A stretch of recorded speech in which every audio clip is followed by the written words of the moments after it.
I did worry following the full-time whistle and the little fracas on the pitch and in the tunnel and the words in the press conference afterwards. I did worry that this might be the story following England versus Argentina. What was a great test match, two really well-matched teams. It was a brilliant weekend of rugby and it's been a great month as well, a great year for international rugby. I did worry that this was going to be the talking point. So I touched upon it at the start of my video yesterday, but tried to quickly pivot back to the rugby, but it's not going away. So I'm coming here to make this video to discuss what is clearly an unfolding story, but not try to pour any more fuel on the fire. It doesn't need it. And if anything, I'm going to try where I can to be a voice that will calm things down a little bit. I would love to know your thoughts on the situation with the Tom Curry tackle, what may or may not have happened in the tunnel afterwards. We don't know at this point as I record, so there's not a great deal to say on that one.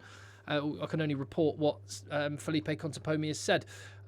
But yeah, let's get into it. Let me know your thoughts in the chat down below. Give the video a thumbs up, hit subscribe, leave your comment. And just to throw some light onto some of the great comments that have been made, I said it the other day in a video, and I mean it. I'm really heartened by just the quality of messages that come in, like this one, which I've got the old Google Translate out for. Thank you, Jonathana, who says, I'm Argentinian. I'm disappointed we lost the match. We lost due to our mistakes, but we fought till the very end. I'm happy with the current state of the Pumas. We have a game plan, a deeper squad, and mentally we're in better shape than in previous years. I'd echo every single one of those comments. Absolutely on the money, and they're a proper team. I like this one as well from Luis El Piero. Speaking in his second language on this one. Nice analysis. Poor performance from Argentina in terms of handling errors. The line-out was so inconsistent this time, but we still managed to stay close and almost won the match. Well done, Pumas. Focus on the important. And I love this, bearing in mind it's in second language. Curry is just a nice meal, not a topic for disagreements and bitter tastes after a decent match and a great November window. Focus on the Rugby World Cup and take pride that the whole team are born in Argentina and no professional team in the country and still displaying superb rugby. Muchachos. Totally agree. Fair play, Luis. And yeah, Argentina's players are scattered around the globe and they managed to do amazing things. They're one of the best teams in the world and they are getting better and better. It's great to see. So yeah, there were some really positive comments coming out of that, and none more so than from some Argentinian fans who were taking the defeat with class, and that's what I've come to expect from a lot of the comments on the channel. But let's get into the actual incident itself. Before I get to what Felipe Contepomi had to say, was Tom Curry's...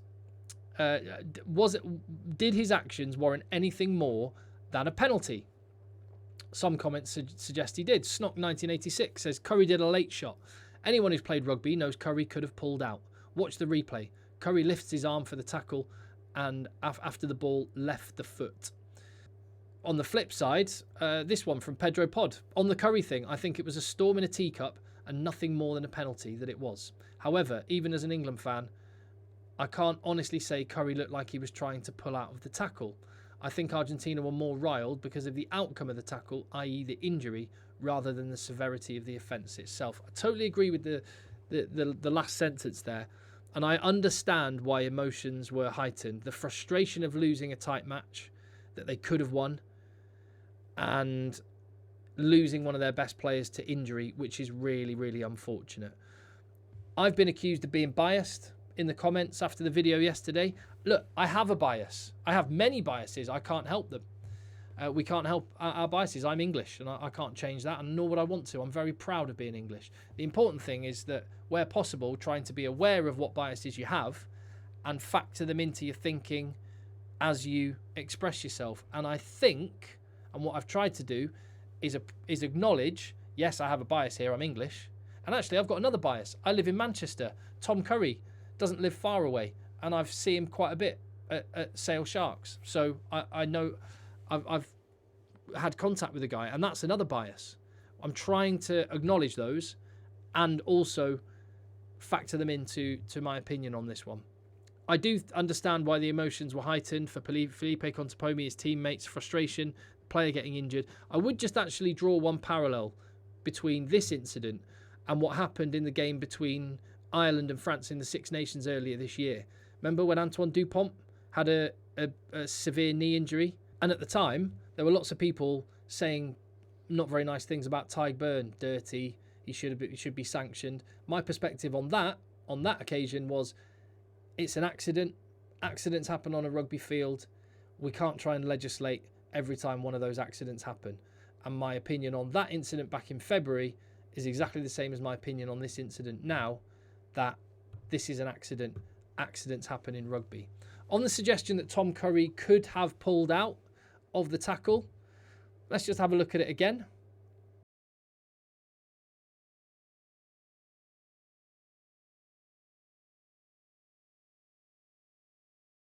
Another comment here from Mariano. I respect you, mate, and you do an amazing job, but don't say Tom Curry was reducing his pace when he never did that, and the late tackle was avoidable. I think this clearly shows Tom Curry was slowing down. Tom Curry, it cannot defy the laws of physics. When you're moving really fast in one direction, you cannot stop immediately. Look at Tom Curry's face, look at his arms. That is not a guy making as forceful a tackle as he could have made. That's a guy who is trying to limit the contact that is unavoidable. And that's the point. This contact was unavoidable. Because like I say, Tom Curry cannot defy the laws of physics. And he was trying to pull out or slow down as much as he was physically able to, but avoiding it was not a possibility. Again, accidents happen on a rugby field, and we shouldn't try and legislate every incident that happens on a rugby field. Tyg Burn in February, Tom Curry now.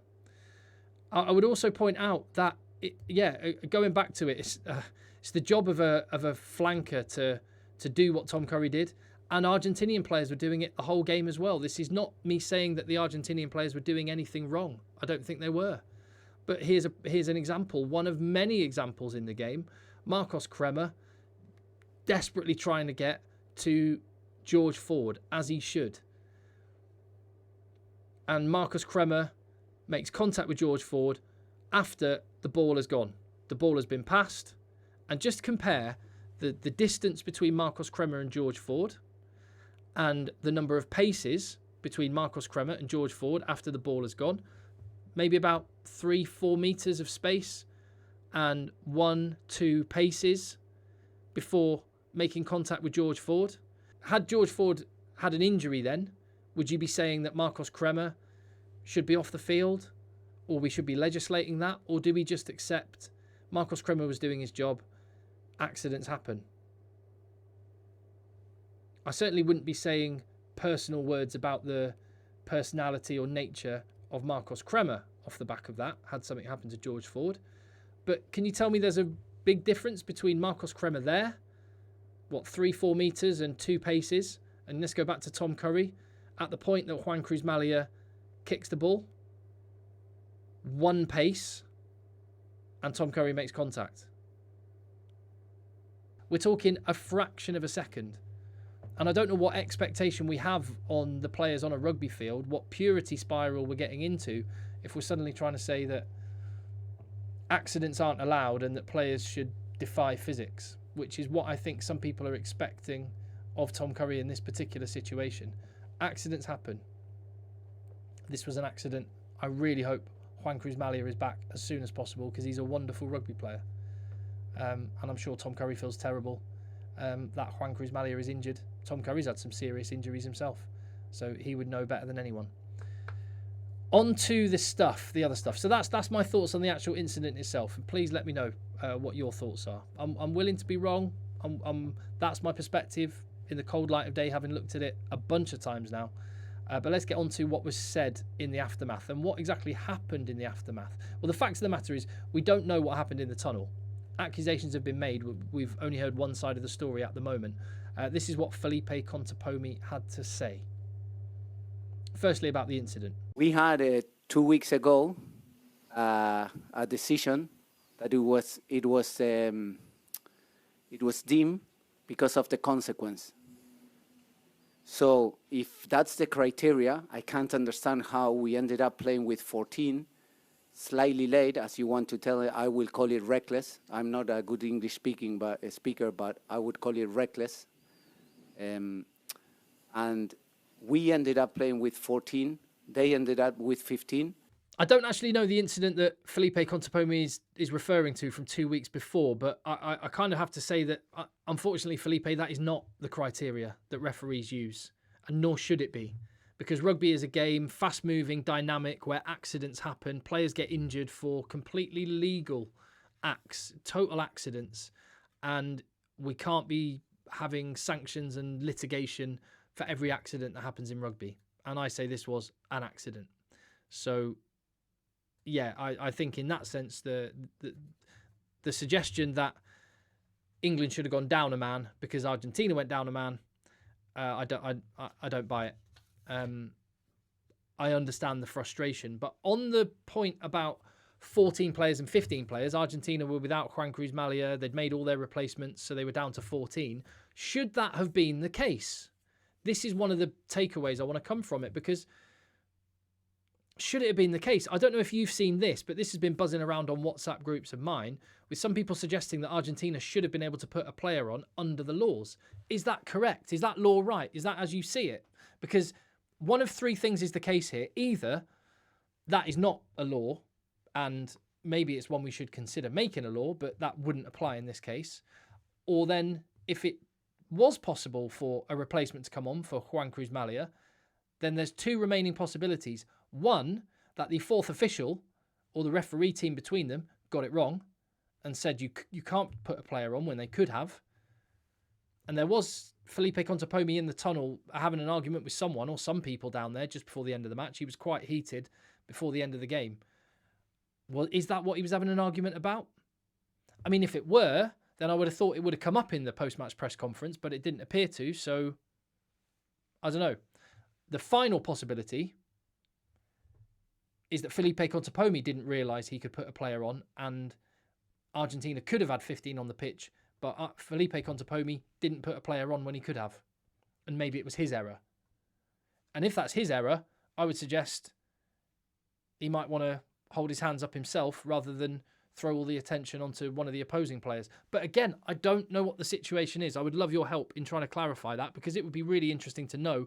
And it's just another example of the fact that the laws of rugby are really quite complicated, and there's lots of nuance and lots of little subsections of laws that very rarely, if ever, come up. And this is one of those occasions where maybe we'll all learn something, including potentially even Felipe Contepomi. And then there is the stuff he said, which was a little bit more personal. And Curry, let me say, it's not only that, because probably it's part of his nature to bully people. But he came off on the tunnel, and he gave me a little smack. I'm 48. He gave you a smack, did you say? Well, I He don't know hit how you? No, not smack. How do you say this? How do you say push? Hit here on Slap. the chest. Shove, slap, yeah. Yeah. So maybe it's his nature. I don't know. But probably that's the guys we are rewarding and we praise. So maybe that's what rugby where we want rugby to go. Okay, firstly, on whatever happened in the tunnel, I don't know, nor does anyone else. So we should probably all refrain from speculating and filling that void where there is no information with comments that are inflammatory, which I've seen quite a lot of. So I'm not going to say anything there. I'm sure the truth on that will come out in the fullness of time. Nothing has been said from the England side of things, so we only have Felipe Contepomi's perspective on it. And if Tom Curry has gone up and sought out Felipe Contepomi and gone down the tunnel to try and find him and aggravate something, then yeah, I hope Tom Curry is held to account. Based on the evidence we've seen, I would find that quite hard to believe, because the pictures that we saw following the game, firstly, after Santiago Grondona and some other Argentinians had gone to approach Tom Curry, he removed himself from the situation and walked off down the tunnel. So he was clearly trying to, in that situation at least, he was clearly trying to avoid a confrontational situation. So, and also the evidence we've got is that Felipe Contepomi was very uh, vexed in the tunnel, having an argument with someone just before the end of the game. So you can put 2 and 2 together and make 5 sometimes. Who knows what the truth is? We don't know. It will come out in the fullness of time. And without the actual full situation, I'm not going to make a comment on that. But on the subject of the word bully, quite an emotive word to use about a player. Actually, let's just listen to exactly what he said again there. Did he mean this as a bloke or as a rugby player? Probably it's part of his nature to bully people. Maybe it's his nature, I don't know. It's quite an emotive word to use, isn't it, bully? I'm not sure how I feel about that. I mean, as a rugby player, he's absolutely right. In fact, I would say Tom Curry's not doing his job if he's not being a bully on the rugby pitch. That is the job of basically every rugby player, but certainly every flanker on the planet. By that same metric, 100% Tom Curry is a bully. He is there to physically dominate his opponent. And Pablo Matera is a bully. And Marcos Kremer is a bully. Look around the world. Jasper Wiese and Peter Steph de Toy are bullies. Caelan Doris is a bully. That's the job. So if that's what Felipe Contepomi meant, then for sure, I'll go with him. It felt like it might be a little bit more personal than that. I think that anybody in this room who has had any contact with Tom Curry knows as a character of a man, his character is impeccable. He's a fantastic team man and a very respectful guy. So I think Tom Curry's character is unquestionable. And on that one, I can only talk from my personal experience, and you can choose to ignore my experience, make up your own mind. That's absolutely the case. I can only go on what I know to be true, and what I know to be true is in the many interactions that I've had with Tom Curry. I live in Manchester. He's at Sale Sharks, so whether it's at Sale Sharks at the training ground there, or in my job as a reporter for BT Sport, where I would be interviewing Tom Curry before matches, after matches, and all the rest of it. And in my experience of lots of people that I've spoken to who know Tom Curry much, much better than I do, all I can say is that he has never been anything other than a really polite, humble, lovely human being. And his brother. They're twins, raised together. They're both, that family seem like a genuinely lovely family. And this is, to be honest, I could count on one hand people who I've come into contact with in rugby that I don't think some things very similar to, because rugby just makes good human beings. It's one of the reasons I love the sport. One of the reasons I believe it's made me the man I am. Why I love the fact my son's was involved in rugby, and my brother, and why I want as many people as possible to play the game, because I genuinely think above and beyond being a brilliant sport, it creates brilliant people too. And I would class Tom Curry as one of those brilliant people. Like I say, I can't control any other opinion on him, nor would I want to control it. I'm only just telling you what I feel, for what it's worth. We'll wait and see what actually happens. I think Steve Borthwick was right not to make comment on any incident that did or did not happen in the tunnel. If there's anything to report on that, then I'm sure it will come out. And if there's any sanctions that are needed on that, I'm sure it will happen. And I hope that justice is done in whatever direction and to whatever degree that is necessary. On the actual incident itself, just to return back to it, I'll just come back to it. Accidents happen. And the constant need to try and litigate accidents is one of the frustrations of rugby at the minute. It's the reason why Franco Mostert got given a red card. It's the reason why some people are baying for blood over Juan Cruz Malia getting injured. It's the reason why Fabien Galtier was saying that Tygburn deliberately targeted Antoine Dupont. I don't believe any of those things to be true. Those are my thoughts. I thought it was a great rugby game, and let's try and throw the focus back on the rugby. Because it's been an awesome year of international rugby. Absolutely love it. And a big part of it because of some of those battles between Argentina and England and the other top nations. Loved it. Thank you for your thoughts. I hope I've done a decent job at covering that without flaring it up at all and hopefully taking some of the heat out of the situation. That was my intention anyway. If I failed, apologies. Hopefully that's what I've done. I've tried to anyway. I'll see you on the next video.